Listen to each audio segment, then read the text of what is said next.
یہاں سے ہمیں ایک اور بات جو سیکھنے کو ملی وہ یہ کہ ہم حضرت ابراہیم علیہ السلام کے ہم درجہ تو نہیں ہو سکتے، لیکن حضرت ابراہیم علیہ السلام بہت ساری اچھی خوبیوں کے جامع تھے، تو لہذا ہمیں بھی جب کوئی اچھی خوبی اچھی خصلت پتہ چلے تو کوشش کرنی چاہیے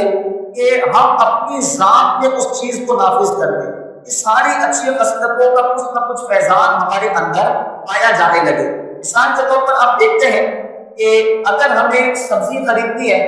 تو ہم الگ دکان پر جاتے ہیں، اور اگر ہمیں کپڑا خریدنا ہے تو الگ دکان پر جاتے ہیں، ہمیں الیکٹرانک آئٹم خریدنا ہے تو ہم الگ جگہ پر جاتے ہیں۔ اچھا، اب آج کے زمانے میں مارٹ سسٹم آ گیا ہے، سپر مارکیٹس بن گئی ہے، ایک ہی مارکیٹس کے اندر یہ ساری چیزیں پائی جاتی ہیں۔ اب بندے کو جگہ جگہ جانے کی ضرورت نہیں ہے، بلکہ وہ ایک ہی مارکیٹ میں جا کر اپنی ضرورت کی ساری چیزیں خرید لیتا ہے۔ اب اس سے ہمیں کیا سیکھنا ہے کہ اب ہمارے اندر میں یہ مارٹ والی خوبی ہو جانی چاہیے کہ ہمارے اندر اس میں اخلاق بھی ہو، ہمارے پاس علم بھی ہو، ہمارے پاس ذوق و تقویٰ بھی ہو، ہمارے پاس حضور کی سیرت پر عمل کرنے کا جذبہ بھی ہو، ہمارے پاس خوف خدا بھی ہو، ہمارے پاس عشق رسول بھی ہو۔ یہ جو سارے اوصاف ہیں اگر کسی نے سیکھنے ہو تو اس کو جگہ جگہ نہ جانا پڑے، بلکہ وہ ایک ہی شخص کے پاس آئے تو اسے یہ ساری خوشبوئیں آنا شروع ہو جائے اور اس کی ذات کی اوصاف منتخب ہونا شروع ہو جائے۔ اور یہ یاد رکھیں کہ ہم جو آخرت کے معاملے میں اگر یہ فکر کر لیں گے نا کہ کچھ نہ کچھ نیکیاں ہر طرح کی ہمارے پاس ہو، تو اس سے کیا فائدہ ہے کہ اللہ تبارک و تعالیٰ کی بارگاہ میں کون سی نیکی کب قبول ہو جائے ہمیں اس کا پتہ نہیں ہے۔ کسی کے تلاوت قرآن کام آ جاتی ہے،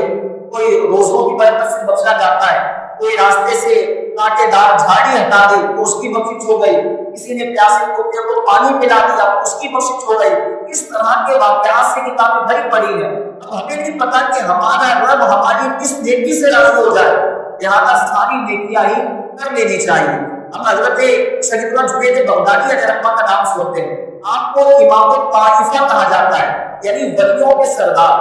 آپ کے زمانے میں جتنے اولیاء کرام تھے وہ سب کے سردار حضرت جنید بغدادی رضی اللہ تعالیٰ عنہ تھے۔ اب آپ جب اتنے بڑے ولی تھے آپ کے پاس کتنی نیکیاں ہوں گی، کتنے کمانات ہوں گے، لیکن جب آپ کا انتقال ہوا کسی نے خواب میں دیکھ کر پوچھا کہ حضرت کیا گزری؟ فرمایا باقی سب تو اپنی جگہ، ہاں وہ جو رات کو 2 رکعت تہجد پڑھا کرتا تھا وہ کام آ گئی اور اس کے سبب بخش دیا گیا۔ سبحان اللہ، کتنی نیکیاں ویسے کرتے تھے، قرآن کی تلاوت بھی کرتے تھے، صدقہ و خیرات بھی کرتے تھے، علم کے جامع تھے، لوگوں کو علم سکھایا کرتے تھے، ساری نیکیاں اپنی جگہ،